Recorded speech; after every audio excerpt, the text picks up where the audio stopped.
Hey guys, happy Saturday. So I wanted to make this vlog and just share some things with you guys that I know some of you have been following me on Facebook and seeing some really exciting things that I've been working on lately.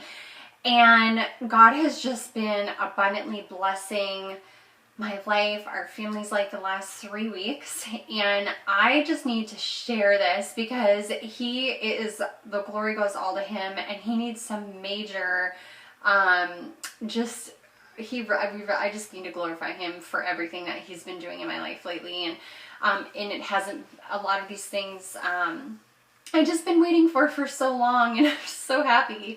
So just to explain from the beginning, all of last year, I really had some really big dreams and goals and desires that God was putting on my heart. And all of these things that I wanted to do and I wanted to accomplish never came to happen.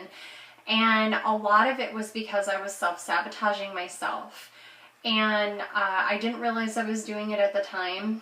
But self-sabotaging came because I really felt like I was unworthy of really reaching these goals and these desires that the Lord was putting on my heart. I had major identity issues. Like, I just honestly was telling myself all these stories in my head, and I created this identity for myself, and none of those things were true. You know, I thought that I wasn't going to be a very good leader. I wasn't good enough to accomplish these goals. No, you know, all these fears really creeped in and completely took over. And I just, this past week, watched an incredible webinar by my friend Lori Harder, and I'll post it below in the comments section so you guys can watch it. It's appropriately called Stop Stopping Yourself, and I absolutely love her. She's amazing. And she really talks about this topic, and it's things that stop us from moving forward really into our greatness and living out these passions and desires that we have for ourselves. And the fear is the biggest thing. Like, what is stopping us is the fear. And a lot of those fears are, you know, it's too painful to get started. What will people think? What will people say about me? The fear of failure, which for me was huge because I'm a perfectionist. It's something I struggle with. So, you know, this is too hard, or this is really, really uncomfortable. I wasn't born with these talents. I have no resources. I have zero support. My spouse isn't supporting me in the way that I want. Blah, blah, blah, blah, blah. We can make up all these excuses, and they can literally paralyze us and block us from moving forward. And it's so crippling when you get stuck in that mindset, and it's so hard to move past that. So after a very long time of doing personal development, and I'm still working on myself, everybody is a work in progress, and there's always room for improvement for everyone. And really trusting the Lord and getting just out of a lot of comfort zones.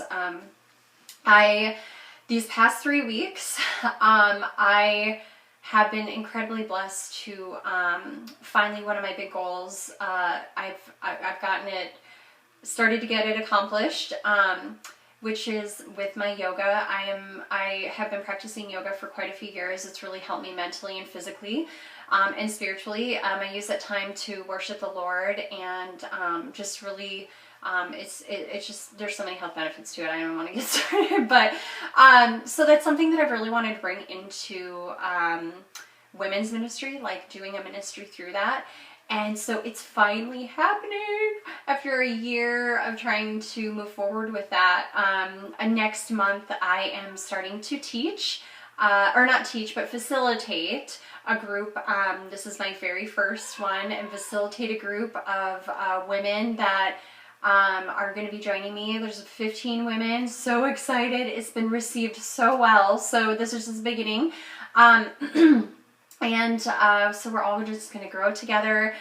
And then also, I have been asked, last week I got a call, and I was asked to step up in leadership in our recovery ministries for the women's recovery group.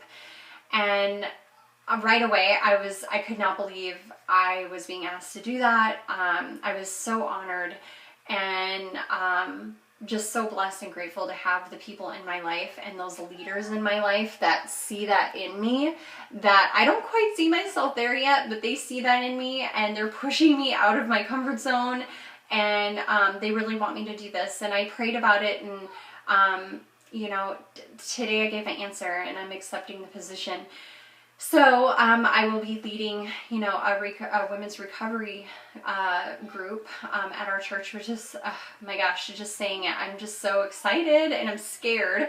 But right away, I just wanted to share this because right away, I called my husband, of course, and I talked to him and I told him about it. And I said, I'm really scared. Like, yeah, it sounds exciting and all, and I know that I'll get so much growth, from it, but and I told him, and he said, well, you should be scared. He's like, how do you think that the Lord is going to mold you if you're comfortable?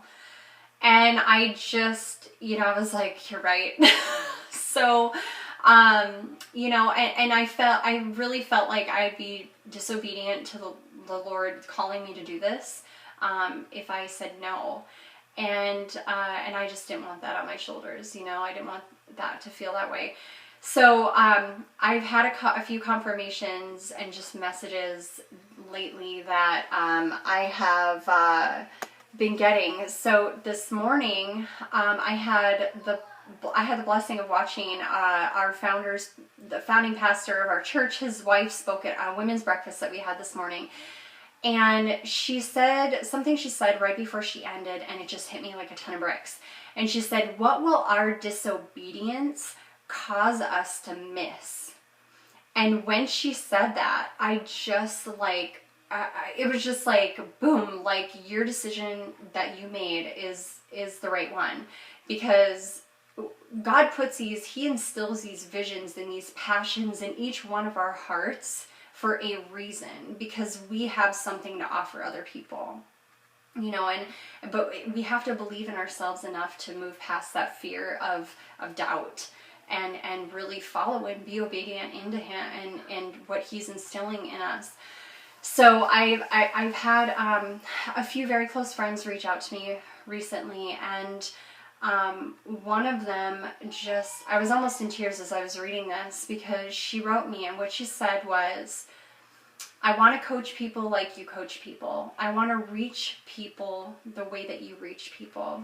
You talk about having these amazing conversations on the phone with people, inspiring them, pouring into them, helping them see what's possible.